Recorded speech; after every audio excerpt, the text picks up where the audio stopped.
মাইক্রোবাসের gate খুলল। বাম বাহুতে টান পড়ল রানার। নামেন। ধরে নামানো হলো ওদেরকে। খুলে দেয়া হলো চোখের বাঁধন। পিটপিট করে তাকালো রানা। মাথার উপরে তারের মাথায় একটা শেডবিহীন বাল্ব জ্বলছে। লালচে আলো ছড়াচ্ছে ওটা। চারদিক তাকালো রানা। এটা একটা গ্যারেজ, অনেক বড়। ওদেরকে বয়ে নিয়ে আসা মাইক্রোবাস ছাড়া আরও কয়েকটা গাড়ি আছে ভেতরে। দুটো অচল গাড়িও আছে। এক কোনায় পড়ে আছে অযত্নে। পিছন থেকে ধাক্কা মারল শমশের আলী। হাঁটেন। একটা খোলা দরজা ইঙ্গিত করে গিল্টি মিয়ার দিকে ফিরল। টিটকিরি মারার ভঙ্গিতে বলল, আইয়ে জানাব, তাশরিফ লাইয়ে। বড়সড় এক রুমে নিয়ে আসা হলো ওদেরকে। মেঝে ও দেয়াল পাকা, উপরে টিনের চাল। রুমের এক মাথায় বড় এক টেবিলের ওপাশে বসে আছে মাওলানা কিরামতুল্লাহ। তার এক পাশে চেহারায় না হলেও গেট আপ সেট আপে একই রকম আরেকজন বসা। কুদরতুল্লাহ, ভাবল রানা। অন্য পাশে আরও দুজন বসা। একজন চাপদাড়িওয়ালা সুদর্শন, অন্যজন সেফ জলহস্তির ক্ষুদে সংস্করণ। ইনি হচ্ছেন সেই লোক। হাসি মুখে অন্যদের সাথে রানাকে পরিচয় করিয়ে দিল কিরামতুল্লাহ। আর উনি গিল্টি মিয়ার দিকে তাকিয়ে থেমে গেল। আপনার নামটা জানতে পারি? নিশ্চয় পারেন। মাথা দোলালো সে। আমার নাম গিল্টি মিয়া। হাসতে গিয়েও নিজেকে সংযত করল কিরামতুল্লাহ। বিস্মিত চেহারায় বলল, ঠাট্টা করছেন মনে হয়। লে হালুয়া, ঠাট্টা করব কেন? নাম জানতে চেয়েছেন তাই বলেছি। এর মধ্যে ঠাট্টার তো কিছু দেখছি না। ধীরে ধীরে হাসি ফুটল কিরামতুল্লাহর মুখে। গিল্টি মিয়ার সহজ সরল চাউনি দেখে বিশ্বাস করেছে কথাটা। গিল্টি মিয়া? বাহ, গিল্টিই বটে। নামের সাথে আপনার কাজের অদ্ভুত মিল। নয়তো কি অমনি অমনি এই নাম হয়েছে, বলল সে। মিল আছে বলেই না এই নাম রেখেছেন আমার ওস্তাদ। বেশ বেশ, শমশের আলী, ওনাদের বসতে দিন, অনেক কাজ পড়ে আছে। লোকগুলোর মুখোমুখি দুই চেয়ারে বসতে দেয়া হলো ওদেরকে। দুহাত মজবুত করে বেঁধে ফেলা হলো চেয়ারের সাথে। নড়াচড়া করার চেষ্টা করে দেখল রানা। সুবিধে হলো না। নিখুঁত কাজ। নড়তে গেলে বাঁধন কেটে বসে।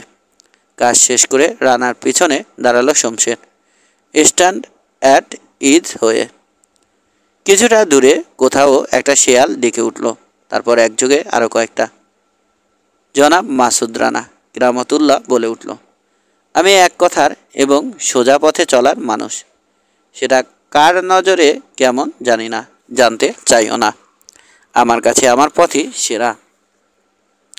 যখন যে নিয়ত করি তাকে কামিয়াব করার জন্যে চেষ্টা করি এবং শেষ পর্যন্ত ফলও পাই। জীবনে কখনো ব্যর্থ হইনি আমি, এবারও হব না। তাই ভাবছ বুঝি? মুচকি হাসল রানা। ভাবছি না, তৎক্ষণাৎ জবাব দিল সে। আমি জানি। কাজেই অহেতুক আমার ধৈর্যচ্যুতি ঘটাবার চেষ্টা করবেন না। যা প্রশ্ন করব দয়া করে এবং সময় নষ্ট না করে তাড়াতাড়ি উত্তর দেবেন। তাতে ঝুটঝামেলা এড়িয়ে সহজে সিদ্ধান্তে পৌঁছে যেতে পারবো আমি।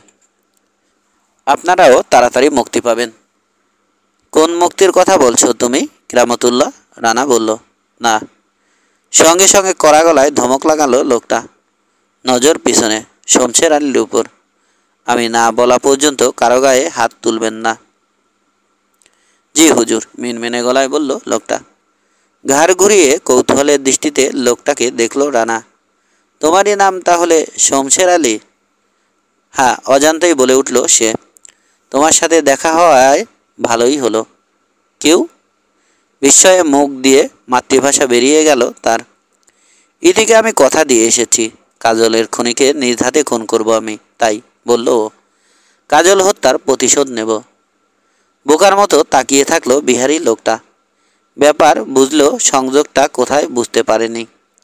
কাজলের সাথে ইতির বা তার সাথে মাসুদ রানার প্রতিজ্ঞার কি সম্পর্ক মাথায় খেলছে না। কিরামতুল্লাহ সাহায্য করলো তাকে। ইতি মানে তাসমিনের কথা বলছেন আপনি জনাব?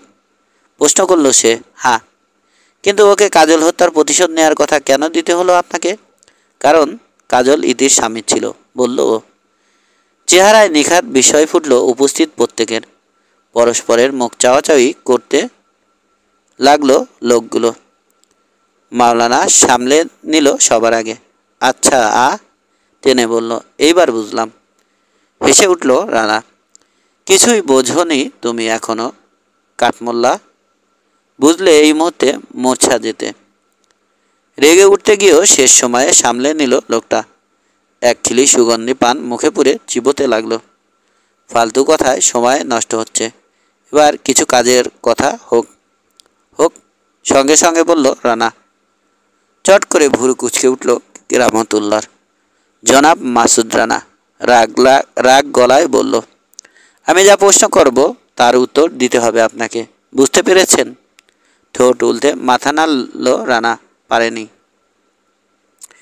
তার পাশে বসা চাপদারি ও জলহস্তির চেহারায় রাগের লক্ষণ ফুটল। প্রথম জন তার কানে কানে কিছু বলতে মাথা ঝাঁকালো। চাপা কণ্ঠে বলল, ধৈর্য ধরো। হাত গড়িতে চোখ বুলিয়ে রানাকে শীতল চোখে মাপতে শুরু করলো সে। চাউনি বদলে গেছে, ঠান্ডা মেরে গেছে একদম। খায়রুল কবির সম্পর্কে কি জানেন মাসুদ রানা? সেসব স্টেট সিক্রেট, তোমাকে বলা যাবে না। অর্থাৎ বলবে না? হাসলো। ভালোই আবদার ধরেছ। গাছ ছড়া বাঁধার সময় সে সব জেনে নিতে মনে ছিল না? এখন জেনে কোনো লাভও নেই তোমার। নিজের সর্বনাশ যা করার করে ফেলেছ। তোমার কপালের লিখন পরিষ্কার দেখতে পাচ্ছি আমি। শেষ মুহূর্তে ওর হাতেই মৃত্যু লেখা আছে তোমার। সময় আসুক, তখন দেখা যাবে কে কার হাতে মরে। আপনি আমাদের সম্পর্কে কি জানেন? সবই জানি, বলল রানা। কতজন খাদেম আছেন তোমার? তাদেরকে প্রতি মাসে কত করে ভাতা দাও? হাসি মুখে সঙ্গীদের দিকে ফিরল কেরামতুল্লাহ। কোনো প্রমাণ আছে এসবের? কোর্টকে বলে বিশ্বাস করাতে পারবেন? কোর্ট? বিস্মিত হওয়ার ভান করল রানা। কোর্টে কে যাচ্ছে আহাম্মক কোথাকার? প্রমাণ নষ্ট করে কোর্টের ঝামেলা থেকে তুমি নিজেই বাঁচিয়ে দিয়েছ আমাদেরকে। এখন প্রথম সুযোগেই তোমাকে তোমার সঙ্গী সাথী সহ গুলি করে মেরে ফেলা হবে। সেটাই হবে তোমাদের ন্যায্য পাওনা। নির্বিকার চিত্রে একগাদা মিথ্যে বলে গেল ও। রাগল না লোকটা, বরং হাসল। সে সুযোগ তোমরা পাচ্ছ না মাসুদ রানা। আর কয়েকদিনের মধ্যে গদি উল্টে যাবে সরকারের, তখন আমরা বসবো ওটায়। তখন বরং তুমি জেগে জেগে স্বপ্ন দেখছো তুমি মোল্লা কেরামতুল্লাহ। তোমার কেরামতির দিন শেষ। অত সময় দেওয়া হবে না তোমাদেরকে। অপেক্ষা করো। তোমাদের ঘাঁটি কোথায় আমরা জানি। আজ রাতেই এয়ারফোর্সের বোমবার প্লেন গিয়ে সব কিছু ধুলোয় মিশিয়ে দিয়ে আসবে। এবার চেহারায় উদ্বেগ ফুটল কেরামতুল্লাহ। অসম্ভব, ওটা মায়ানমারে। অন্য একটা স্বাধীন সার্বভৌম দেশের উপর বিনা যুদ্ধে হামলা চালাতে পারে না এ দেশের বিমান। হাসি চওড়া হলো রানার। এ দেশের প্লেন না কোন দেশের কে জানছে। প্লেন দেখে চিনতে পারলে তো? মাথা নাড়ল। পারবে না, কারণ আমাদের প্লেনের সমস্ত মার্কিং ঢাকা থাকবে। মগের মুল্লুক যতই চেঁচামেচি করুক, কিচ্ছু করতে পারবে না। বাংলাদেশ সরকার সরাসরি অস্বীকার করবে এসবের সাথে জড়িত থাকার কথা। কয়েকবার মুখ খোলার চেষ্টা করল কেরামতুল্লাহ, কিন্তু শেষ পর্যন্ত অসম্ভব বুঝতে পেরে হাল ছেড়ে দিল। সঙ্গীদের দিকে তাকালো একে একে। তাদের চেহারা হয়েছে অবর্ণনীয়। জলহস্তি ঘামছে দরদর করে। ভয়ে মুখ শুকিয়ে আমসি হয়ে গেছে। তোমাদের কেউ রেহাই পাবে না। আগেই যদি মৃত্যু না হয় তাহলে তুমি, কেরামতুল্লাহকে বলল ও। সরাসরি দেশদ্রোহিতার অভিযোগে ফাঁসিতে ঝুলবে। অন্য দুজনকে দেখল। আর একে প্রত্যক্ষ সহযোগিতার অভিযোগে তোমাদেরও একই পরিণতি হবে। মিথ্যে বলছে লোকটা, চাপদারি বলে উঠল। ও আমাদের ভয় দেখাতে চাইছে। মনে হয় ওর পেছনে শুধুই সময় নষ্ট করছি আমরা। আমারও তাই মনে হয়। তাহলে আপনি মুখ খুলছেন না জনাব মাসুদ রানা? এত কথার পরও যদি তোমার মনে হয় আমি মুখ বুজে আছি, আমার কি করার আছে বলো? কাজ ঝাঁকালো ও। বেশ, শমশের আলী, এদের খানিক খাতির করার জন্যে নিয়ে যান। যত তাড়াতাড়ি সম্ভব মুখ খোলাতে হবে এই লোকটার। আনন্দে চকচক করে উঠল লোকটার দু চোখ। জি হুজুর। আর কিছুক্ষণের মধ্যে কে কে আসছে, আসুক আগে, তারপর প্রয়োজন বুঝলে অন্য ব্যবস্থা নিতে হবে। জি। বাঁধন খুলে পাশের রুমে নিয়ে আসা হলো রানা ও গিল্টি মিয়াকে। এটা ছোট। শমশের আলীর দুই চালা এক মাথার দেয়াল ঘেঁষে দাঁড়িয়ে থাকা একটা বুকশেলফ ধরে টান দিতেই দরজার পাল্লার মতো এগিয়ে এলো ওটার একদিক ট্র্যাপডোর। ওপাশে আরেকটা ছোট রুম। ওর ভেতরটায় এক পলক চোখ বুলিয়ে ভয় ধরে গেল রানার। নমুনা দেখে বোঝা যায় ওটা টর্চার চেম্বার। ঠেলে ওর মধ্যে ঢোকানো হলো ওদেরকে। রুমের এক কোণে মেঝেতে মধ্যযুগীয় নির্যাতনের কিছু যন্ত্রপাতি আর একটা দেয়ালে মাথা বরাবর উঁচুতে পাশাপাশি দুটো চওড়া কাঠের আড়া দেখতে পেল রানা। আড়ার দু মাথায় দড়ি ঝুলছে। ওগুলো কি কাজে ব্যবহার হয় বুঝতে পেরে আটকে উঠল গিল্টি মিয়া। এই ছেড়েছে, খাতিরের নাম করে এ কোথায় নিয়ে এলো বেটারা? দাঁড়াও। শমশের আলীর মুখে হাসি ফুটল। এখনই দেখতে পাবে। এটাকে বাঁধো ওখানে। প্রথমে রানাকে দেখালো সে, তারপর দেয়ালের একটা আড়ার দু মাথায় দড়ি ঝুলছে। আড়ার নিচে দাঁড় করানো হলো রানাকে। দু মাথায় দড়ি দিয়ে দু হাতের কবজি কষে বাঁধা হলো। পা দুটো বাঁধা হলো নিচের দুই মোটা করার সাথে। গিল্টি মিয়াকে তেমন একটা পাত্তা দিল না শমশের আলী। একটা চেয়ারে দু হাত বেঁধে বসিয়ে রাখতে বলে রানার দিকে ফিরল। তারপর দু হাতের তালু ঘষল সে জোরে জোরে। আমাকে তুমি নিজ হাতে খুন করবে কেমন? ঢোক গিলল রানা। হ্যাঁ, যদি বেঁচে থাকো তবেই তো। কিন্তু থাকবে না, সে ওয়াদা দিতে পারি আমি। ওর বা চোয়াল সই করে দরাম করে মারল লোকটা। বন বন করে মাথা ঘুরে উঠল। চোখের সামনে সব কিছু পাক খেতে লাগলো রানার। মনে হলো ঘিলু নড়ে গেছে বুঝি। পরের বা হাতে ঘুষিটা ভয়ঙ্কর গতিতে আছড়ে পড়ল সোলার প্লেক্সাসে। দম নেওয়ারও সুযোগ দিচ্ছে না লোকটা, মেরেই চলছে দমাদম। 3 মিনিটে জ্ঞান হারালো মাসুদ রানা। প্রায় তখনই ট্র্যাপডোর খুলে উকি দিল কেরামতুল্লাহ। কি অবস্থা? মনে হয় বেহুশ হয়ে গেছে হুজুর। হাঁপাতে হাঁপাতে ঘুরে তাকালো শমশের আলী। থাকুক ওভাবে, আপনারা চলে আসুন, অন্য কাজ আছে বলে গিল্টি মিয়ার দিকে ফিরল সে। ওকে বেঁধেছেন তো ঠিক মতো? জি হুজুর। শমশেরের চেলাদের একজন বলল। ঠিক আছে, এখন আসুন সবাই, এদিকে একটু পরে নজর দেয়া যাবে। কপালের ঘাম মুছে রানাকে এক পলক দেখল শমশের। তারপর যেন প্রচণ্ড অনিচ্ছা সত্ত্বেও ঘুরে দাঁড়ালো। আও তুম লোক। বাইরে থেকে সেলফটা টেনে দিয়ে চলে গেল শেষের জন। ব্যাপারটা প্রথমে বিশ্বাসই হচ্ছিল না গিল্টি মিয়ার। খানিক পর হুঁশ হতে নিজের বাঁধন নিয়ে ব্যস্ত হয়ে পড়ল। আকার আকৃতির জন্যে প্রায় সময়ই একটা বিশেষ প্রাপ্তি ঘটে থাকে তার। সেটা হলো মানুষের অবহেলা। তার মতো ছোটোখাটো নিরীহ দর্শন মানুষ কারো বড় ক্ষতি করতে পারে কেউ তার চিন্তাই করে না। এবারও তাই হয়েছে। বাধা তাকে হয়েছে ঠিকই, তবে তেমন শক্ত করে নয়। চেয়ারের হাতলের সাথে কেবল হাত দুটো বাঁধা হয়েছে। অল্প চেষ্টাতেই তা খুলে ফেলল গিল্টি মিয়া। ট্র্যাপডোরের ওপাশে কোনো শব্দ ওঠে কিনা সেদিকে কান খাড়া। দ্রুত রানার পায়ের বাঁধন খুলে দিল সে। এরপর নজর দিল ওর হাতের দিকে। হাতের সাথে মুখও চলছে সমানে। মনে মনে শমশের আলী 14 গোষ্ঠী উদ্ধার করছে ক্যালকাটার অকথ্য অশ্রাব্য বাংলায়। সে পর্ব সেরে রানার কানের কাছে মুখ এনে ফিসফিস করে ডাকতে লাগলো। উঠুন স্যার, উঠে পড়ুন, বেটারা ফিরে আসতে পারে যে কোনো মুহূর্তে। হাত বাঁধা থাকায় হাঁটু ভাঙা অবস্থায় দাঁড়িয়েছিল রানা। এক হাত খোলা হতেই দেহটা একদিকে গড়িয়ে পড়তে যাচ্ছে দেখে কাঁধ দিয়ে ঠেকালো সে। আহা, হা, এখন শোয়ার সময় নয়, উঠে পড়ুন স্যার, ওরা দেখে ফেললে সর্বনাশ হয়ে যাবে। কথার সাথে ওকে ধরে জোরে জোরে ঝাঁকাতে লাগলো গিল্টি মিয়া। কয়েক ঝাঁকিতেই কাজ হলো। গুঙিয়ে উঠে চোখ মেলল রানা। আফসার নজরে মুখের একদম সামনে গিল্টি মিয়ার মুখটা দেখে ধর্মর করে সোজা হয়ে দাঁড়ালো। তুমি বলেই অসহ্য মাথা ব্যথায় চোখ মুখ কোঁচকালো। আসতে বলুন স্যার, শুনে ফেলবে। দুই কথায় ওকে পরিস্থিতি বুঝিয়ে বলল গিল্টি মিয়া। সঙ্গে সঙ্গে পুনর্দমে চালু হয়ে গেল রানার মাথা। দ্রুত চারদিকে তাকালো, অস্ত্রের খোঁজে, নেই কিছু। মধ্যযুগীয় নির্যাতনের যেসব যন্ত্রপাতি আছে তার মধ্যে থেকে একটা বড় হাতুড়ি বেছে নিল আর কিছু না পেয়ে।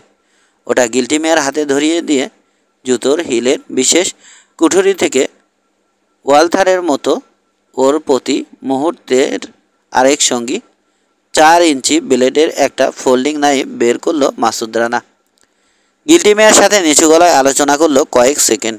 কি করতে হবে লোকটাকে ভালো করে বুঝিয়ে দিয়ে ঘরের একমাত্র বাল্বটা ছুরি দিয়ে ঠুকে ভেঙে দিল ও অন্ধকারে ডুবে গেল রুম। এরপর প্রতীক্ষার পালা। কিন্তু অনেকক্ষণ অপেক্ষা করেও ওদের কেউ আসছে না দেখে বিরক্ত হয়ে নতুন প্ল্যান আঁটতে শুরু করেছিল রানা। তখনই কথার আওয়াজ উঠল ট্যাপডোরের ওপাশে। কয়েকটা গলা কথা বলছে, এগিয়ে আসছে। শিলার মতো টানটান হয়ে উঠল রানার সমস্ত পেশি। খায়রুল কবির। লোকটার গলা শুনতে পেয়েছে ও। কয়েক মুহূর্ত পর ট্যাপডোর খুলে গেল। পরক্ষণে শমশের আলীর বিস্মিত গলা শোনা গেল। এ কি, অন্ধকার কেন ভেতরে? মাসুদ ও। পিছন থেকে আসা আলোয় আবছাভাবে ওদের দুজনকে জায়গা মতো দেখে হাফসারল সে। যাক, আছে বেটারা। লোকটার পিছনে বেশ কয়েকজনকে দেখতে পেল রানা।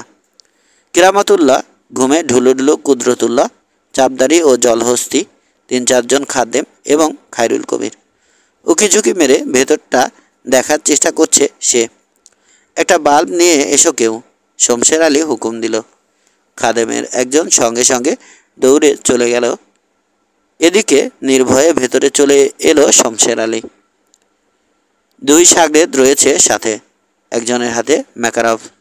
গিল্টি মিয়ার সামান্য বায়ে দাঁড়িয়ে বাল্বের ঝুলন্ত হোল্ডারটা দেখার চেষ্টা করতে লাগলো বিহারী। নিভল কিভাবে? বিড়বিড় করে বলল সে। এভাবে বলেই চেয়ারের অন্য পাশে দাঁড় করিয়ে রাখা হাতুড়িটা এক ঝটকায় তুলে নিল গিল্টি মিয়া। গায়ের জোরে মেরে বসল অস্ত্রধারী খাদেমের বুকে। মরাত শব্দ করে ভাঙল হাড়। বুক ভাঙা বিকট চিৎকার করে পিছিয়ে গেল খাদেম। অস্ত্র ছেড়ে 2 হাতে বুক চেপে ধরে মেঝেতে গড়াগড়ি খেতে লাগলো। একই মুহূর্তে হ্যান্ডস আপ অবস্থা থেকে বিদ্যুৎ গতিতে লাফ দিল রানা। খাদেমের ফেলে দেয়া পিস্তলের উপর পরেই তুলে নিল ওটা। চোখের পলকে গুলি করল। বিকট শব্দে কেঁপে উঠল টর্চার চেম্বার। হতভম্ব শমশের আলীর থুতনির নিচ দিয়ে ঢুকলো গুলিটা। বেরিয়ে গেল খুলি ফুটো করে। ধরাস করে আশ্রে পড়ল লোকটার লাশ হয়ে। এত সহজে বেটাকে রেহাই দেওয়ার ইচ্ছে ছিল না রানার, কিন্তু এরকম মুহূর্তে এর বেশি কিছু করার উপায়ও ছিল না।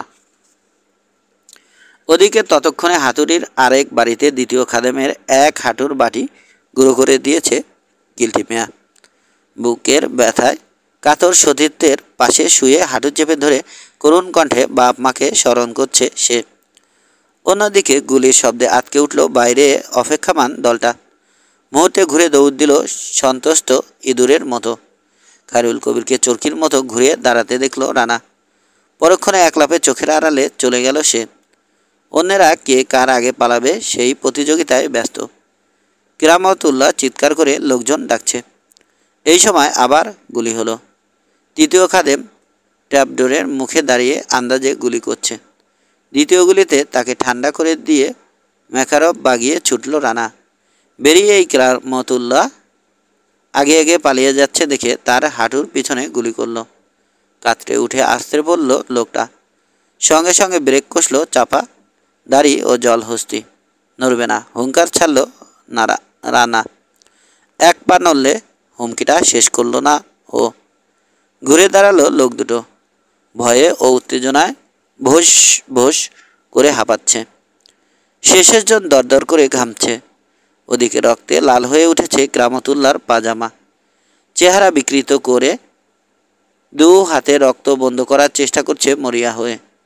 এ রুম থেকে বেরিয়ে যাওয়ার দরজার কাছে নড়াচড়া দেখে পরপর 2টো গুলি করল রানা। প্রায় সঙ্গে সঙ্গে কানের পর্দা ফাটানো মরণ চিৎকার দিয়ে উঠল কেউ। পায়ের শব্দ শুনে ঘুরল রানা। আরেক দরজা দিয়ে ঘুরে ঢুকছে বাল্ব আনতে যাওয়া সেই খাদেম। রানাকে অস্ত্র হাতে দেখে ঝট করে পিস্তল বের করলো সে। গুলি করলো রানা। ক্লিক করে শূন্য চেম্বারে পড়ল হামার। গুলি শেষ। তার মানে 5টা গুলিই ছিল সর্বসাকুল্যে। স্লাইড টেনে দেখলো পিস্তল খালি। হেসে উঠল খাদেম। এইবার দম বন্ধ করে লাফ দেওয়ার জন্য তৈরি হলো রানা, কিন্তু তার দরকার হলো না। আরেকটা গুলির সঙ্গে সঙ্গে কপালের মাঝখানে তৃতীয় চোখ গজালো খাদেমের। বুলেটের ধাক্কায় খাড়া অবস্থায় উল্টে পড়ল সে। ঠোস করে ভাঙলো বাল্বটা মেঝেতে পড়ে। অবাক হয়ে ঘুরে তাকালো রানা। দেখলো গিল্টি মেয়া ট্যাপ ডোরের কাছে দাঁড়িয়ে আছে আরেক ম্যাকারভ হাতে, মুখে সরল নিষ্পাপ হাসি। মালাই চাকি গুঁড়ো হওয়া দ্বিতীয় খাদেমের অস্ত্রটা নিয়ে বেরিয়ে আসছিল। পলকে পরিস্থিতি বুঝে নিয়ে গুলি করেছে। গিল্টি মেয়াকে ধন্যবাদ জানানোর জন্য মুখ খুলতে যাচ্ছিল রানা। এমন সময় বাইরে অনেক জোড়া ভারী পায়ের দৌড়াদৌড়ি, চিৎকার ও কয়েকটা গুলির শব্দ উঠতে থেমে গেল। Surrender, surrender. মোটা একটা কণ্ঠের হাঁক ভেসে এলো বাইরে থেকে। কেউ পালাবার চেষ্টা করবে না, তাহলে গুলি করা হবে। কিছুক্ষণ ধূপধাপ, ধর শালাকে, অথবা মাগো, বাবারে শোনা গেল। তারপর সব চুপ। একটু পর সোহেলের হাঁক শোনা গেল বাইরে থেকে। রানা, তুই কোথায়? এদিকে সোহেল, ভেতরে। কয়েক মুহূর্ত পর হন্তদন্ত হয়ে ঢুকলো সোহেল ও আরও কয়েকজন। হাঁটু পর্যন্ত কাদা পানিতে মাখামাখি সবার। রানাকে দেখে হাঁপ ছাড়ল সোহেল। পরক্ষণে মাথা নেড়ে হতাশা প্রকাশ করলো। পারলাম না রে, আসলটাই পালিয়ে গেল। খায়রুল কবির? রানা বলল, হ্যাঁ। অন্ধকারের ঠিকমতো বুঝে ওঠার আগেই। যাকগে, রানা সান্ত্বনা দিল ওকে। যা হওয়ার হয়েছে। এগুলো তো আছে। ইঙ্গিতে অন্যদের দেখালো। কেরামতুল্লাহ তার সঙ্গীতদের উপর চোখ বোলালো সোহেল। তারপর আফসোস প্রকাশের ভঙ্গিতে বলল, দেশ ও জাতির এসব মান্যগণ্যি হোমরা চোমরার এই দশা? মুচকে হাসলো রানা। আমার প্রাণ বাঁচানোর জন্য ধন্যবাদ। গিল্টি মিয়া ঘুরে দাঁড়িয়ে বলল ও। লজ্জা পেয়ে গেল ছোটোখাটো মানুষটা। বিনয়ে গলে গেল। আমি আর কি করলুম স্যার? কথাই বলে না, রাখে আল্লাহ মারে কে। পরক্ষণে ঘরের সবার উপর নজর বুলিয়ে সিরিয়াস হয়ে উঠল। হায় হায় স্যার, চৌধুরীর বেটাকে তো দেখছি নে, সে কোথায়? ও পালিয়ে গেছে। সোহেল বলল, অল্পের জন্যে ধরতে পারলাম না হারামজাদাকে। বাধা দিতে গিয়ে আমাদের একজন তার গাড়ির ধাক্কায় মারাত্মক জখম হয়েছে। যা, আসলটায় ভাগলো ওয়া, বলল গিল্টি মিয়া। খায়রুল কবির আসল না। রানা মাথা নাড়ল। পিস্তল দুলিয়ে সামনের 4 জনকে দেখালো। আসল এরা। ঘরের শত্রু বিভীষণ, দুমুখো সাপ। এদের জন্যে আবার বাংলাদেশে পা রাখার সুযোগ পেয়েছিল ও। এদেরকে যদি আজ ছেড়ে দেয়া হয়, তাহলে একদিন হয়তো আবারও আসবে। সেবার হয়তো সময় মতো ঠেকানো যাবে না।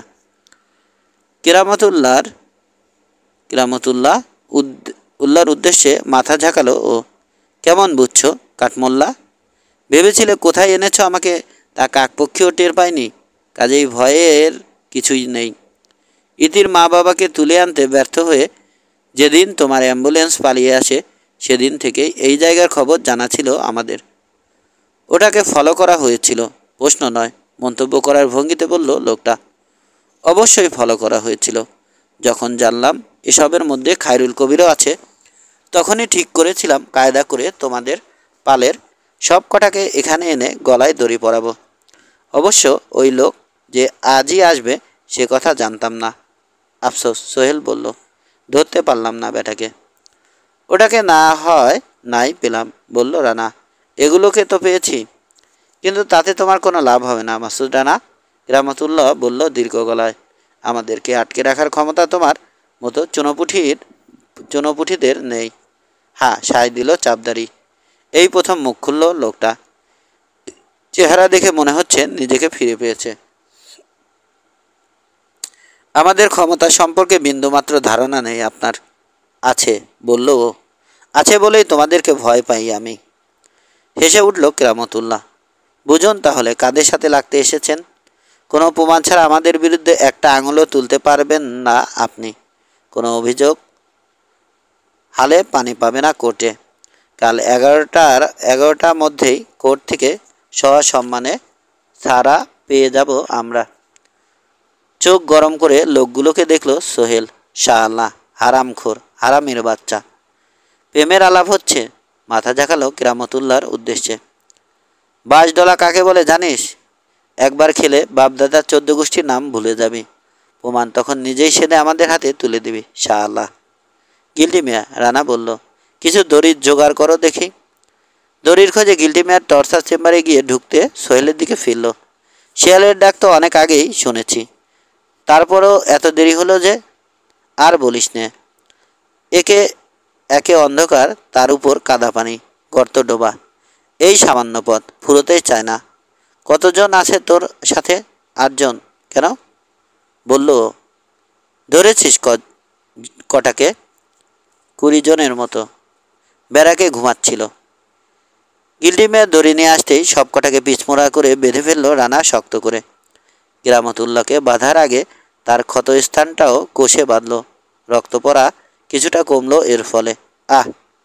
নকল বিরক্তির সঙ্গে বলল সোহেল। এ কি করেছিস দোস্ত? গরু চোরের মতো বেঁধেছিস কেন এদের? কোথায় নিয়ে যেতে চাস? কোথায় আবার? লাল দালানে। কেরামতুল্লাহর মুখে এর মধ্যেও হাসি ফুটল ওর জবাব শুনে। সঙ্গীদের দিকে ফিরে হাসল সে মুখ টিপে। হেসো না, ধমক লাগালো রানা। তোমাদের বিরুদ্ধে অফিসিয়াল কোনো চার্জ হবে না আপাতত। বিনা অভিযোগে জেলের ভাত খাবে কিছুদিন। গাঢ় সন্দেহ ফুটল মাওলানার চেহারায়। তার মানে? তুমি তখন বললে না কোর্টে চালান দিলে 1 ঘন্টার মধ্যে বেরিয়ে আসবে তোমরা? তাই কোর্টে যেতে না হয় সেই ব্যবস্থা করছি। পাগল নাকি? আমার উকিল যখন খবর পাবে।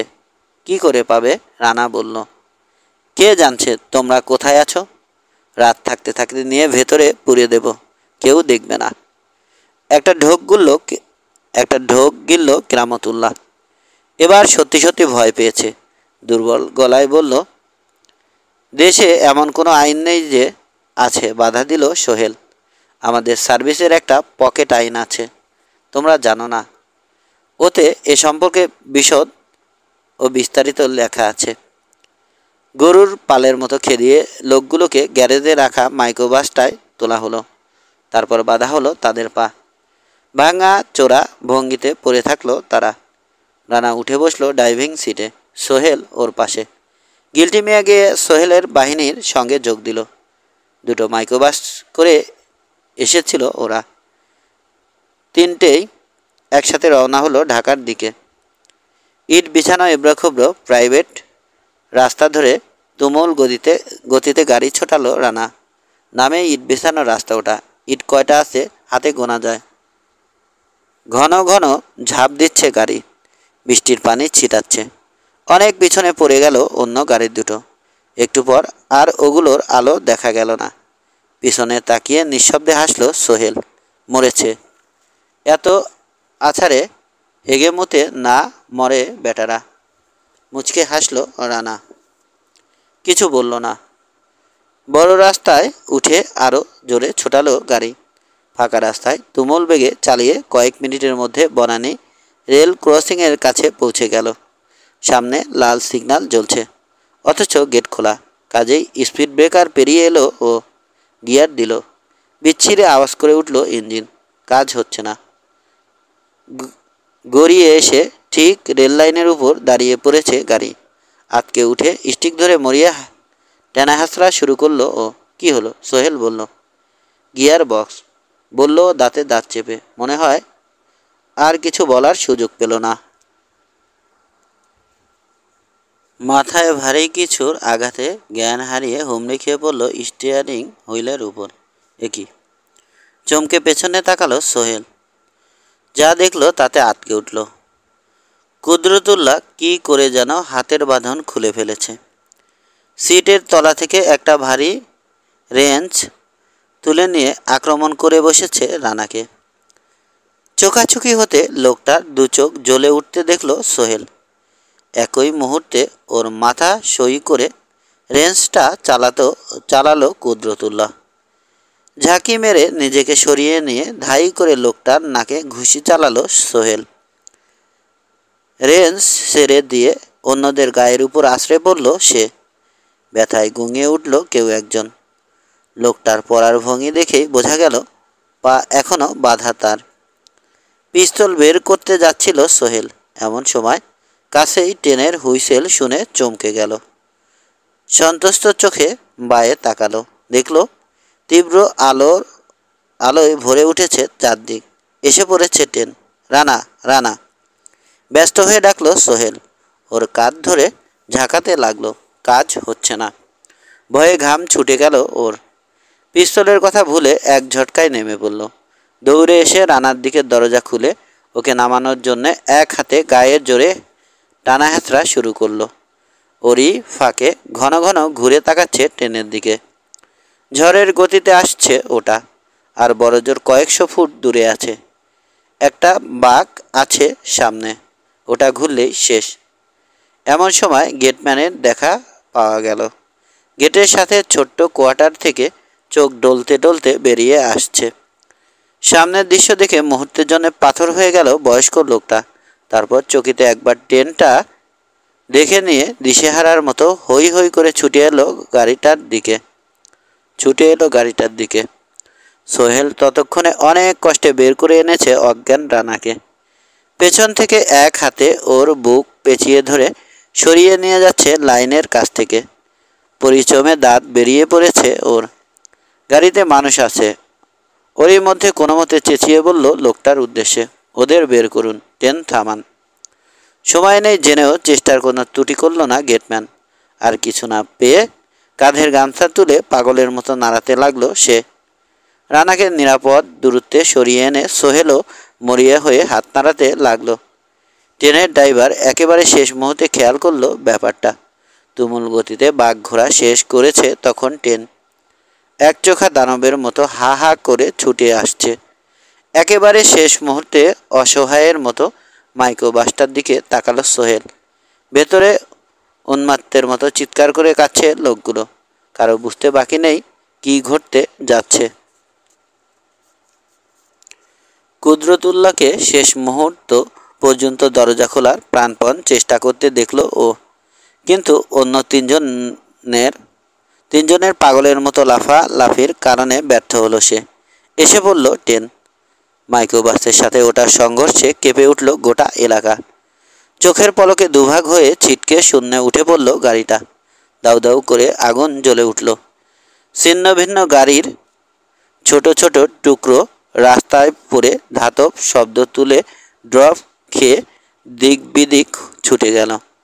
দেখতে দেখতে শেষ হয়ে গেল সব। লোহার সাথে লোহার তীক্ষ্ণ সংঘর্ষের শব্দে ঘুরে তাকালো রানা। ট্রেন থেমে দাঁড়াতে শুরু করেছে। ব্রেক কষার ফলে ফুলঝুরির মতো ফুলকি উঠছে লাইন থেকে। ভোরের আলো ঠিকমতো ফোটার খানিক আগের ঘটনা। বোমা বর্ষণের ভয়াবহ শব্দে কেঁপে উঠল বাংলাদেশ মায়ানমার বর্ডারের একটা অঞ্চল। মোহর মোহর বোমা পড়ছে প্রতিবেশী দেশটির পলেতওয়ার বিশেষ এক দুর্গম পাহাড়ি এলাকায়। অস্ত্রের ডিপো বিস্ফোরিত না হওয়া পর্যন্ত চলল বম্বিং। ওদেশের সামরিক কর্তৃপক্ষ ঠিকমতো কিছু বুঝে ওঠার আগেই ধুলোয় মিশে গেল সেখানকার বিশেষ একটা স্থাপনা ও কিছু বিশেষ মানুষ। এক স্কোয়াড্রন অজ্ঞাত হানাদার বিমান কাজ সেরে যখন ফিরে গেল তখন অর্ধেক হয়ে গেছে ওখানকার জনসংখ্যা। ওদিকে বঙ্গোপসাগরের আন্তর্জাতিক পানির সীমায় অপেক্ষায় ছিল একটা অজ্ঞাত সাবমেরিন। সমস্যা টের পেয়ে কেবল জায়গা বদল করলো ওটা। কেটে পড়ার কোনো আগ্রহ দেখালো না।